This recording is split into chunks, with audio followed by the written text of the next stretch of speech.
You've changed. I thought you liked me the way I was. Mm. Blurry and yeah. So HP sent me a 4K webcam, Mm-hmm. and I need to look into this further. But I don't think there's any software that I can use to screw around with it. There's got to be. Yeah, I mean, I got to go look at the book. I mhm. can tell you what's not in the box is a tiny little disc, and you would think maybe you install the thing or and Yeah. maybe some software. I mean, the only if they don't have software, but it's a terrible workaround, would be to use something like OBS or XSplit that intercepts the video. Then you could manipulate before it hits Teams. But I'm going to look into this, but today what I've done is dialed the temperature to warm on my ring light. We will accept this as better than what it was before and move on. This is as much work as I'm willing to do. I installed the camera. It took like 5 minutes. Come on. I had to find an extra USB port. I mean, this. I'm not saying hero. I mean, you might say that, but I, God, you know, oh, wow. Uh, Anyways, a bunch of stuff happened. Some starting this morning, which I was just reading about. Uh, Sony, they've yeah. got a creative idea here. Well, So they still have a supply constraint problem with the PlayStation 5. So to reduce that demand, Paul Thurrott, they're raising the prices on the PlayStation 5 in many... is that true? Yeah, not in the U.S., but Oh. outside the U.S. Yikes. Like in the U.K., I think it's £30 they're raising it. Wow. Yeah.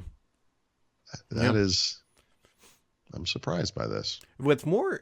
So obviously, there's like a lot in play here because obviously currency fluctuation has been a big thing. Like the value of the dollar versus the euro has changed significantly. So maybe that's driving some of it.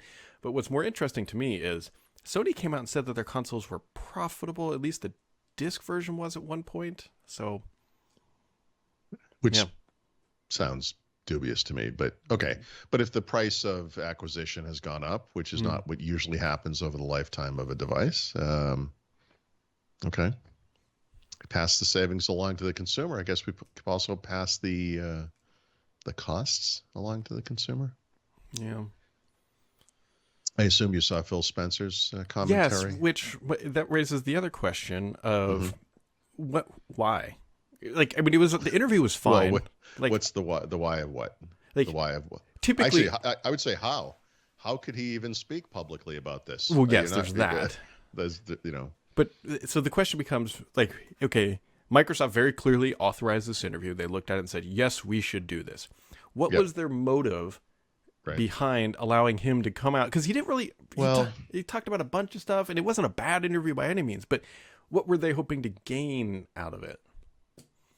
I think the problem with this acquisition is that it takes place over such a long period of time. I think they want to keep it in the public consciousness and that it benefits Xbox and Microsoft if everything is going well. Yeah. And you're kind of constrained in what you can say. Phil Spencer has such a great reputation as just a plain spoken everyman, which is crazy because he's the ultimate industry insider and, Yeah. whatever. But he sort of said something like, hey, from my perspective, this is going great. Of course, I've never made a $70 billion deal before, so what does my opinion matter? And it's like, that's hilarious. But,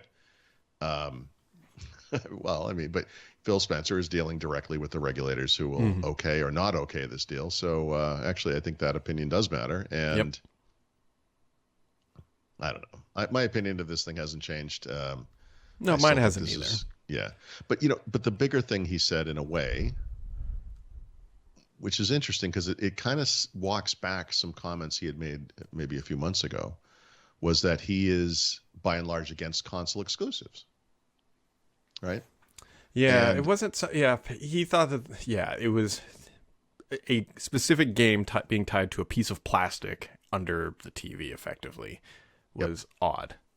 Yep. No, I've always railed against this. I met on Windows Weekly yesterday. I talked about that. I think it's called Death Stranding, which is kind of a weird name. That Sony blockbuster from 3 years ago that is making its way to the PC now because that's what Sony does. It's actually on PC Game Pass, which is rather incredible. I mean, it's not the same as Game Pass, but a step in the right direction. Health froze a little bit there, a little part of the glacier broke off or whatever. I don't know. I feel like the future of this stuff is just agnostic.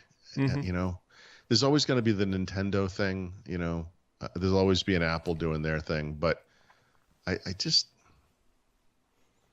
don't know. I feel like consoles in particular are a short-lived thing. They're not going to last. Yeah. Because the economics just aren't there for hardware. And that it's like this long-term play where you make it up over time through software. If you're going to make it up over time through software, I just make the software available anywhere. Mm-hmm.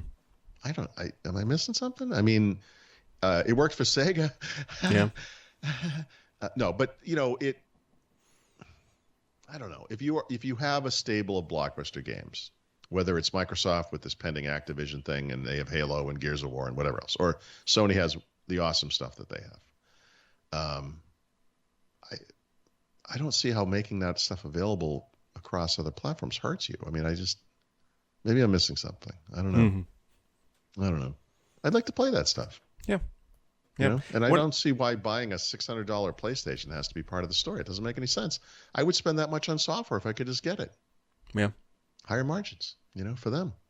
One of the interesting things he said, in which it makes complete sense, and we've all kind of known this, he said there's been a major shift in the industry from games being device specific to being user account specific, which is a big shift because that means it's not tied to a console. It's tied to like, hey, you're playing on your console, you pick it up on your phone, you move it to the PC or whatever. Yep. And that's a big shift in the industry. This is a cute way of saying centered on you, right? Mm-hmm. Or it revolves around the user, however you want to put it. This is a phrase Microsoft has been using in some capacity for decades. I mean, it was a central part of the Windows Phone marketing. It's something they use with Xbox, of course, because of the way Xbox works today. But I mean, Windows 95 had language like this. Mm-hmm. I mean, they've always, or for a long time, thought that way. But yes, yeah. I mean, you sign in, you get your stuff. Yep. One of the funny things that he said, which was a complete self-burn, was he said, if you walk into Best Buy and you have a single $500 bill, what are you buying? Are you buying a PlayStation? You buying an Xbox or the Switch? And he's like, everybody's buying the Switch. So we're hoping. Right. The problem with the Switch is the Switch doesn't cost $500. So then they just buy a bunch of games. Yep. Or whatever, peripherals connected to the TV and whatever they have. But yep. That's true. I mean, the Switch doesn't get discussed in the same context as PlayStation and Xbox because it's kind of a different it's like the Switch is like the Disney Plus, and then Xbox and PlayStation are like some horror channel that like costs $10 a month and it only shows horror movies. It's like it's a slightly different. We get that it's sort of vaguely the same thing, but it's not exactly the same thing. Or just like a Cinemax thing, it's all adult content or whatever. Like it's the same but different, if that makes any sense. If my Xbox was a TV series, it would be Band of Brothers. Because it's all that's right. All Warzone, a little bit of Minecraft. Yeah, war violence. Yeah, exactly. So, yeah, and what's interesting about that is, by and large, I mean, I know there are exceptions to this, but most people aren't going to have a PlayStation and an Xbox because it's a little extravagant, it's expensive, And then you have to decide every time because a lot of games are on both. So, like, which one do you get? But a lot of families will have an Xbox or a PlayStation and a Nintendo.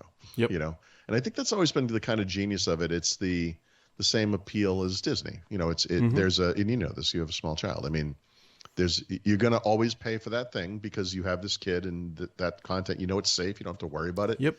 There's no concern when she goes to Disney Plus, she's going to see some adult content of any kind or violence or real violence, And yeah, I mean, that's just it was a smart little niche for them to latch onto. Smart. The other little niche that's coming on September 7th, Apple officially sent out their invites. Mm-hmm. It's either a Swarovski covered iPhone or they're taking on the James Webb Telescope. Or maybe they're going to finally start talking about this AR VR thing they've been working on, because there's kind of an AR element kind of a to space this thing there. Yeah.